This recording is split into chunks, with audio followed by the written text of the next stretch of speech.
I mean, they grew up in Akron. I mean, they're both born in Akron, Ohio. I mean, there's no real thoughts to it. Skip, Well, I we don't get think invited. Steph ever claimed Akron. But Yeah, but I'm saying they kind of born in the same place. Both play NBA basketball. You hang out with people when you first get in the league. You're introduced to people, whether they're athletes or celebrities or whatever the case you want to call it.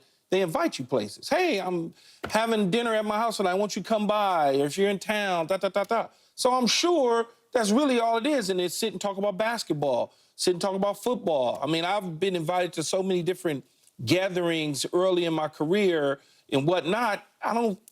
What's so weird about that? I don't see anything. It happens all the time, Skip. There's no, man, come join me with the Cavs. It's none of that. No. None of that trick stuff going on.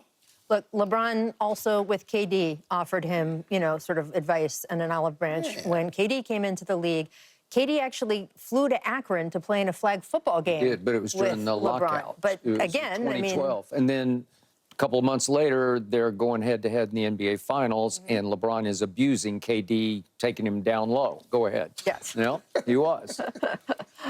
My point is that LeBron has done this before. And by the way, it's not like LeBron corners the market on this. Kobe, I'm going to kill everyone who's not in a Lakers uniform, Bryant. There is an amazing photo of him and Tracy McGrady riding roller coasters together when T-Mac was a rookie. Kobe, of course, a year older. Kobe and Allen Iverson, who at one point had such a rivalry going that Kobe trashed a hotel room and threw a TV because he saw what Allen scored on the opposite coast. In that time, when they were big rivals, Kobe invited Allen out to L.A. They showed up. AI stayed at his house. You can go back to Michael Jordan. Charles Barkley has unfortunately, quashed the they play golf together during the finals story. He said that's not true. But what is true is that Michael Jordan played golf with Danny Ainge during the playoffs in the mid-'80s. So this goes back. It's normal. Not for Jordan. It wasn't normal. He played golf with Danny Ainge because it was cutthroat for money that was indescribably huge. but you could still it was for blood and guts, and you could still do things. Yeah, but it wasn't for friendship. And Michael kept Charles around, I don't care what anybody says, as a court jester for a while. And then when Charles said something on television that Michael didn't like, that was the end of that thing. So here's the point. I'm not old school on this. I'm more Michael Jordan school. I think Keyshawn is from the same school of if you're going to compete against them, you don't want to be close friends with them. You just don't. And I believe you didn't want to be close friends against people that you were going blood and guts competitively against. That's just me. And Jordan was like that from day one. He just did not want to associate. I think LeBron has been very sly about this in a good way because he's the classic keep your friends close and your enemies closer, where he did want to buddy up to players coming up. And Steph was more of a contemporary. It wasn't like he was going to be big brother to Steph because Steph was going to become a rival. And I think LeBron saw that right away. And it's like you want to buddy up with them and you want to kind of soften them up and you want to become friends with them or at least friendly with them so that if you're going against each other, maybe he won't go quite as hard as he might have because he likes you. Stop, no, he likes you. Well, hey, listen, Jordan wanted nothing to do with anybody. I know I was there. Jordan was friends with Magic. He was friends with Magic. No. They hung out. They traveled. No, they did not. They did not. Skip. He did. Hey, trust me. He wanted nothing to do with anybody who mattered.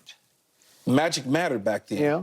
LeBron met Steph Curry when Steph was playing at Davidson, went to a game, right? So it certainly follows when this kid comes into the league, not drafted as a top draft pick or anything, and we certainly did not know his rookie year. We knew he was special and he was obviously an NBA-style player, but we didn't know he was going to turn into Steph Curry. You never know who's going to turn into what, other than maybe So the fact that guys. LeBron was like, oh, I knew this kid when he was in college, and he's new in the league, and not, the superstar of superstars. I'm going to defend myself on Steph.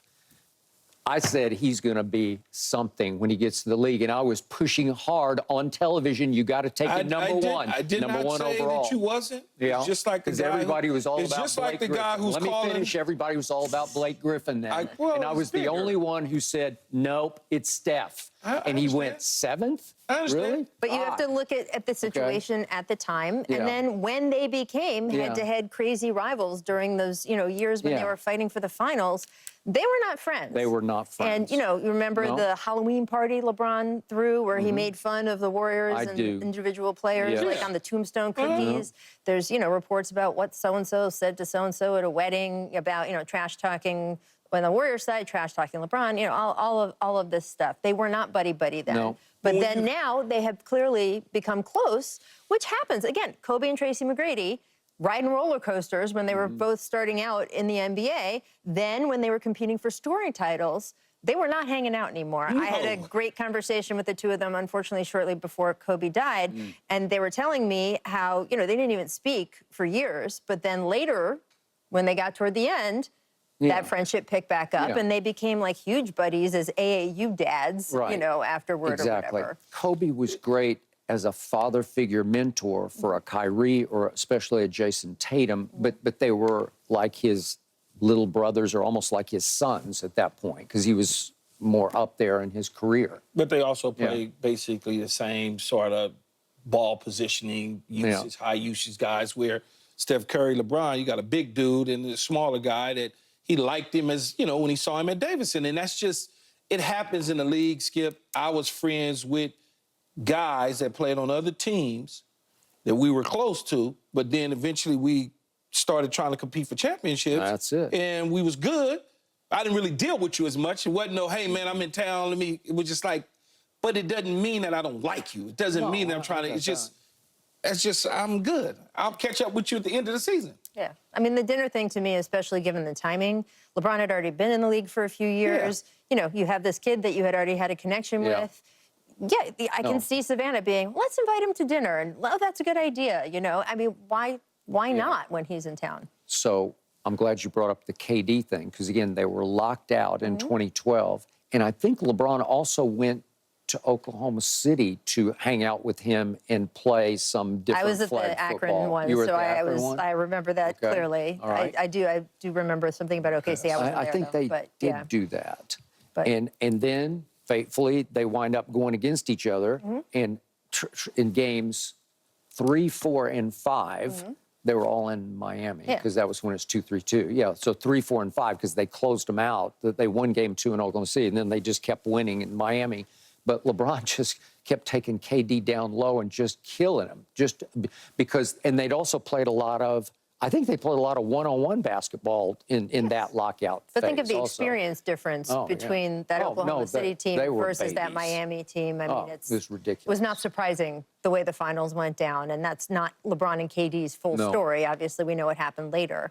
But I just think I can't understand why this would feel like a big deal, given how many players across time have operated that way, and certainly now in this era of AAU and everything, all bets are off. Yeah, I don't see it as a big deal, especially you got a guy 3.5 years older in the league and you're just coming in. That's what happens. Yeah. They bring you in and they, want to just tell you all about the league, teach you about the league. What's fun is seeing their relationship now, because you just played video of them hugging and chatting and having that, Steph gets that sly look on his face when he's having a conversation and he doesn't want people to know. So they have that relationship now. And But I always got the feeling when they were going head-to-head in the finals, it was getting sticky between. It was very competitive. But it's going to be that way. it was nasty. Nasty. No, it's going to be that way because I'm playing against you, Skip. I'm not. We're cool. Like Ray Lewis was one of my really good friends coming into the league. We came into the league together. We were good. When I didn't go there in 2000 to Baltimore, instead I went to Tampa. We kind of separated a little bit, but then we got friends again, and we just kind of play against each other, and it was him on defense, me on offense, and take no prisoners. But it doesn't mean that I can't stand you. I can't stand you in between the white lines. When we get back out on the normal world, we're good. Yeah. I like seeing 2 of the top 10 players of all time sort of reform that relationship and sort of finally get to play together, all-star, notwithstanding, and have this now. It's good for us basketball fans to see it. We talk about the. Well, neither one of them Magics looking like they're going to win the championship anytime soon. So. It's nice that they've reached this stage of their careers. Yeah, I don't think we'll be having a championship conversations anytime soon. Well, speaking of that, this is also about Steph Curry, who says no more NBA dynasties. Now, that is debatable.